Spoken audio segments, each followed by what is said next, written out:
All right, let's talk about Bill Gates. This isn't just a story about a tech guy. We're diving into someone who didn't just join the digital revolution, he pretty much built the thing.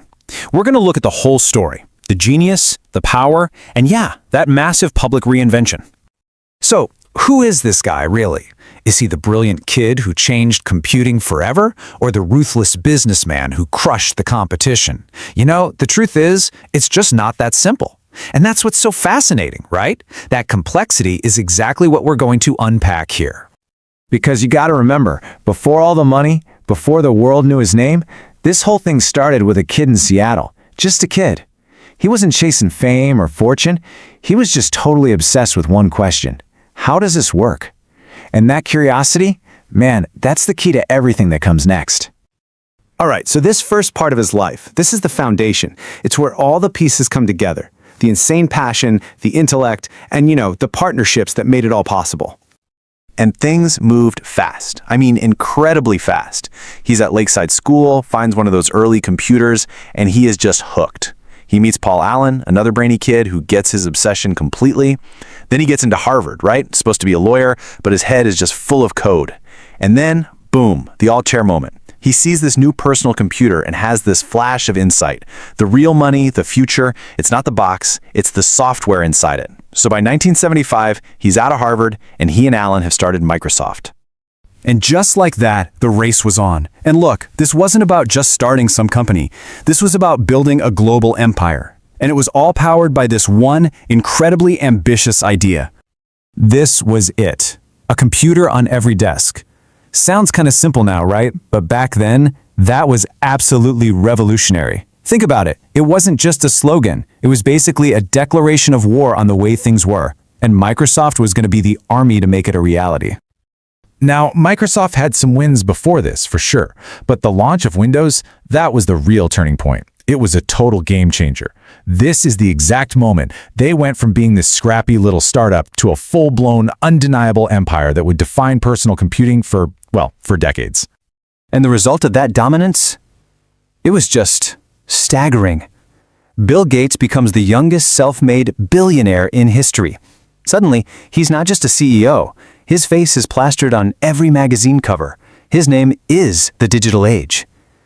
But you know what they say? With that kind of power comes a whole lot of scrutiny. And yeah, that rise had a cost. You could call it the price of dominance.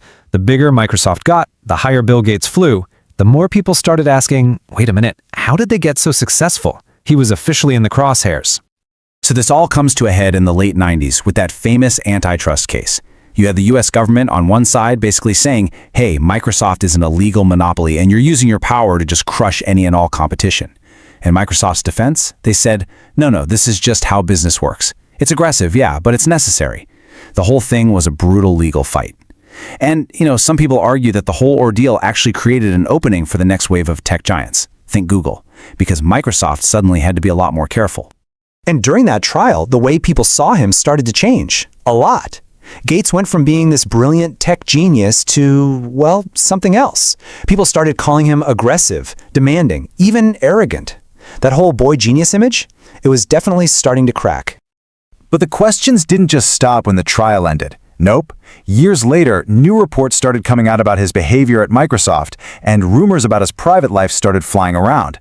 And then, in 2021, came the bombshell, his divorce from Melinda French Gates. I mean, that shocked pretty much everyone, and kicked off this whole new wave of questions about who the man behind the myth really was.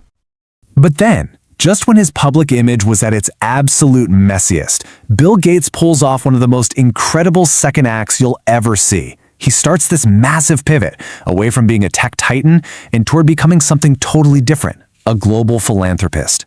And the engine for this whole change was the Bill and Melinda Gates Foundation. It started as this partnership with Melinda, and it just grew and grew into one of the biggest charitable organizations in the history of the world.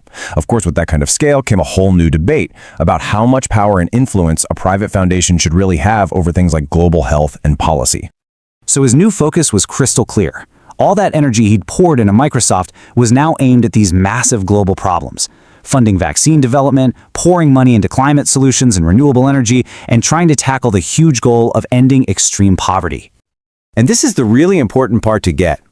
The mission changed, but the guy didn't. That same relentless, data-obsessed, almost fanatical drive that he used to build a business empire. He was now pointing all of that at making a global impact. It was a pivot in purpose, not in personality. So, how do you make sense of all that? I mean, his legacy is still a work in progress, right? But what we've got so far is this incredibly complicated and honestly fascinating picture of a man who absolutely reshaped the world we live in. You know, if you really boil it down, his life has had these two huge world-changing acts. First, he completely rewrote the playbook for technology and what a personal computer even was. And then, for his second act, he totally changed the game for how the super-rich think about giving their money away. So who is Bill Gates? He's all of it. He's the tech pioneer, he's the brutal competitor, he's the world-changing philanthropist, and yeah, he's a flawed human being. The truth is, he's all of those things wrapped up in one. And that leaves us with the big question, doesn't it? He built a tech empire, he faced a massive public backlash, and then he turned around and tried to solve some of the planet's biggest problems. So how will history remember a man who, for better or for worse, literally changed the world twice?